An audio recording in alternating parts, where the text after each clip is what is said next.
RS brothers లో ఆషాఢం KG sale మళ్ళీ మొదలైంది. మరెన్నో క్రేజీ ఆఫర్స్ ఖైదీ చేయండి ఆర్ఎస్ బ్రదర్స్.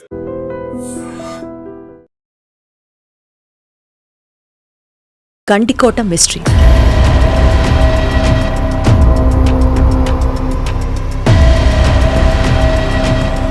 ప్రేమ తప్ప పరువు హత్యల పునాది ఇదేనా? ఓ యువతి ప్రేమించింది, అది తప్ప పెద్దవాళ్లు అంగీకరించలేదు, అది న్యాయమా? అలాగని 17 ఏళ్ల వయసులో ప్రేమ పేరుతో లాడ్జికి వెళ్లడం సరైనదా? ఈ గండికోట మిస్టరీ మనకెన్నో ప్రశ్నలను సంధిస్తోంది.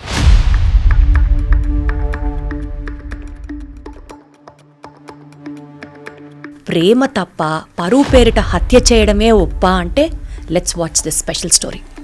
జూలై 14 సోమవారం ఉదయం 8:30 వైష్ణవి లోకేష్ అనే యువకుడితో కలిసి గండికోటకి బయలుదేరింది. వారిద్దరూ దగ్గరలో ఉన్న ఓ ప్రైవేట్ లాడ్జ్కి వెళ్లి అక్కడ 2 గంటలు గడిపారు. 10:45 ఉదయం లోకేష్ ఆమెతో కలిసి రంగనాథస్వామి ఆలయం దగ్గరికి వెళ్లారు. విషయం అమ్మాయి ఇంట్లో వాళ్లకి తెలియడంతో అక్కడే వదిలేసి వెళ్ళిపోయాడు. 11 గంటలైంది. వైష్ణవి చివరిసారిగా రంగనాథస్వామి ఆలయం దగ్గరే కాలేజ్ బ్యాగ్తో నడుస్తూ కనిపించింది. ఆమె హత్య 12 గంటల నుండి మధ్యాహ్నం 1 గంట లోపు జరిగి ఉండొచ్చు అని పోలీసులు అనుమానిస్తున్నారు.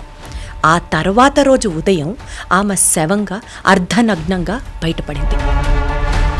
తొలుత లోకేష్ను అనుమానించిన పోలీసులు సీసీటీవీ ఫుటేజ్, సెల్ టవర్ లొకేషన్లు, పోస్ట్ మార్టం రిపోర్ట్ ఆధారంగా అతడు హంతకుడు కాదని నిర్ధారించారు. అలాగే లైంగిక దాడి జరగలేదు అని స్పష్టంగా తెలియజేశారు.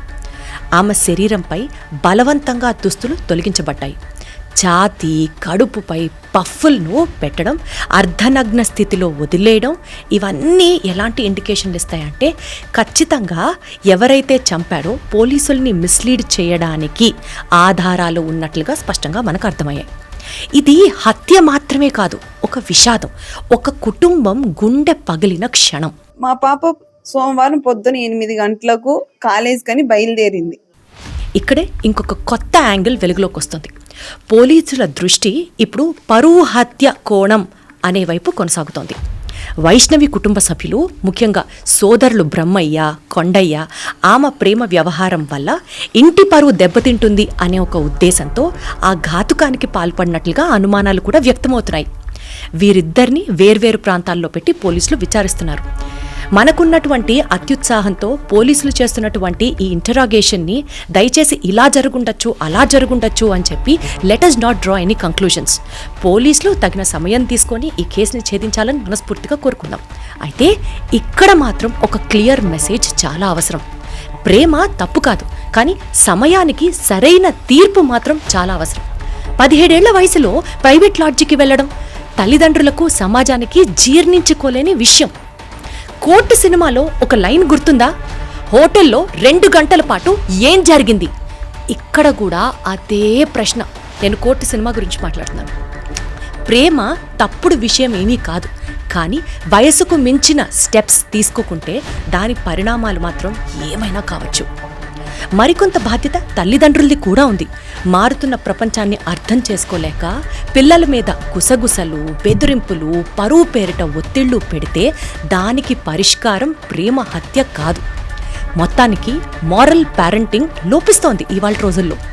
పిల్లలతో ఓపిగ్గా మాట్లాడే వాళ్లను అర్థం చేసుకునే తల్లిదండ్రులు అవసరం ఎంతైనా ఉంది. ఈ సంఘటన మనందరినీ ఆవేదనకు గురిచేస్తోంది.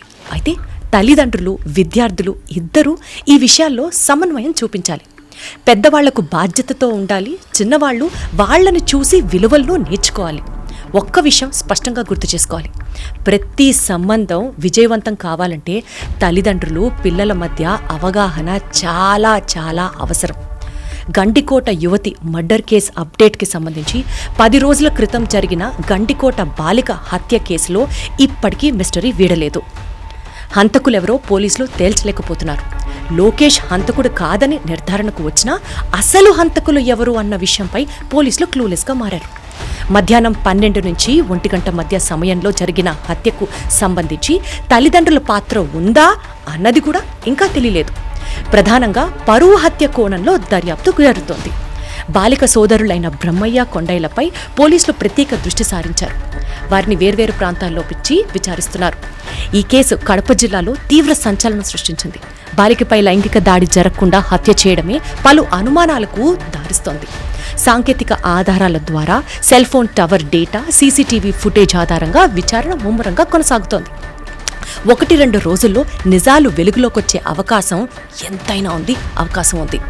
అయితే ఫైనల్గా నేను చెప్పేది మాత్రం ఒకటే, ఇది ఒక కుటుంబం విచ్ఛిన్నమైన దృశ్యం, ఒక అమ్మాయి విషాద గాథ.